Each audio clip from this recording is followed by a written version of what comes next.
امریکی سائفر سازش کیس کے مرکزی کردار سابق سفیر اسد مجید نے بھی عمران خان کو جھوٹا قرار دے دیا۔ امریکہ میں پاکستان کے سابق سفیر اسد مجید نے سابق وزیر اعظم عمران خان کے خلاف سائفر کیس میں اپنی تحریری بیان میں کہا ہے کہ میرے سائفر میں کوئی دھمکی اور سازش کا لفظ سرے سے موجود ہی نہیں تھا۔ اردو نیوز کو دستیاب تحریری بیان کے مطابق سابق سفیر اسد مجید نے سازش اور دھمکی سے متعلق سائفر میں کوئی ذکر نہیں کیا اور نہ ہی کوئی ایسا تبصرہ کیا تھا۔ تحریری بیان میں انہوں نے کہا کہ میرے خیال میں سائفر معاملے نے پاکستان کے کمیونیکیشن سسٹم کو کافی نقصان پہنچایا ہے۔ سازش اور دھمکی جیسے معنی یہاں کی سیاسی قیادت نے خود سے اخذ کیے ہیں۔ بیان کے مطابق سابق سفیر نے واضح کیا ہے کہ میں نے اسسٹنٹ سیکرٹری برائے جنوبی اور وسطی ایشیائی امور ڈونلڈ لو کے ساتھ اپنی ملاقات کا احوال سائفر کے ذریعے معمول کے مطابق رپورٹ کیا۔ یہ ایک سادہ اور معمول کی خط و کتابت تھی لیکن کوڈڈ تھی۔ انہوں نے بتایا میں پاکستان کی فارن سروس سے گریڈ 22 کا افسر تھا اور میں نے دسمبر 2022 سے ریٹائرمنٹ تک وزارت خارجہ امور پاکستان اسلام آباد میں سیکرٹری خارجہ کے طور پر خدمات انجام دیں۔ اس پوسٹنگ سے پہلے میں جنوری 2019 سے مارچ 2022 تک امریکہ میں پاکستان کا سفیر تھا۔ سابق سفیر اسد مجید کے بقول انہوں نے 7 مارچ 2022 کو امریکی محکمہ خارجہ کے تحت اسسٹنٹ سیکرٹری برائے جنوبی اور وسطی ایشیائی امور ڈونلڈ لو کو مدعو کیا تھا۔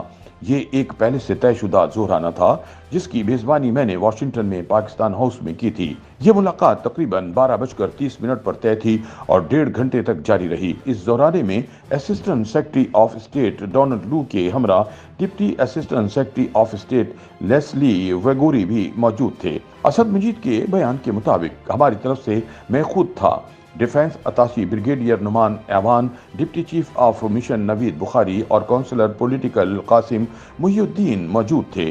دونوں فریقوں کو اس بات کا علم تھا کہ بات چیت کے منٹس تیار کیے جا رہے ہیں۔ دونوں ممالک کے حکام کے درمیان ملاقات کا یہ مروجہ طریقہ تھا۔ یہ ملاقات پاکستان ہاؤس میں اس لیے ہو رہی تھی کہ کووڈ کے دوران امریکی فریق اپنے احاطے میں ملاقاتوں کی میزبانی کرنے سے قاصر تھا۔ ان کے مطابق بات چیت میں دو طرفہ تعلقات کے تمام مسائل کا احاطہ کیا گیا۔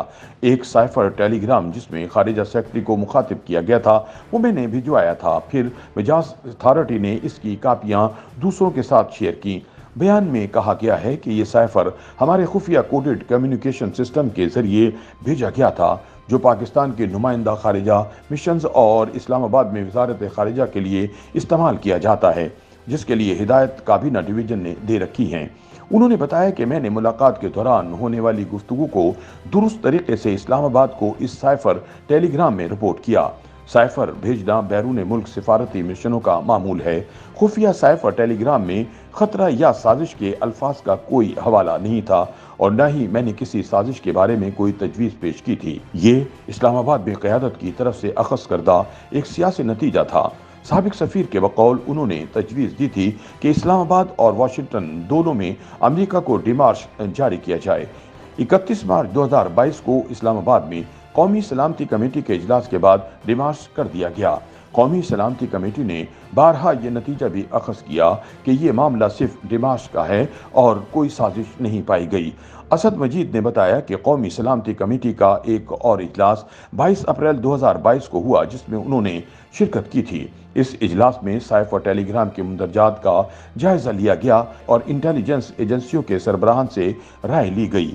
ایک بار پھر اس نتیجے پر پہنچے تھے کہ پاکستان میں حکومت کی تبدیلی کے لیے کوئی بیرونی سازش نہیں ہوئی۔ وزارت خارجہ نے 25 اپریل 2022 کو اپنی پریس بریفنگ میں اس موقف کا اعادہ کیا۔ انہوں نے کہا کہ میں نے 7 مارچ 2022 سے آج تک کی مدت کے دوران سابق وزیر اعظم یا ان کے مشیر سے براہ راست یا بالواسطہ طور پر ملاقات یا بات چیت نہیں کی۔ سابق سفیر اسد مجید کے بیان کے مطابق فارن سروس کے ایک پیشہ ور کے طور پر میں سمجھتا ہوں کہ سائفر واقعے نے ہمارے مواصلاتی نظام کی سالمیت، ہمارے سفارتکاروں کی ساکھ اور سفارتکاری کو نقصان پہنچایا ہے، جس کے ہمارے مستقبل کے سفارتی رپورٹنگ کلچر پر منفی اثرات مرتب ہوں گے۔ یوٹیوب پر گوگلی نیوز دیکھنے کے لیے youtube.com کی سرچ بار میں googly news T V type کریں۔ گوگلی نیوز کے پیج پر سرخ رنگ کے سبسکرپشن والے بٹن پر کلک کرنا نہ بھولیے۔ یوٹیوب پیج پر اپلوڈ ہونے والی ویڈیوز سے باخبر رہنے کے لیے بیل آئیکن پر کلک کیجیے۔ آپ کو ہر نئی ویڈیو کے بارے میں نوٹیفیکیشن موصول ہو جائے گا۔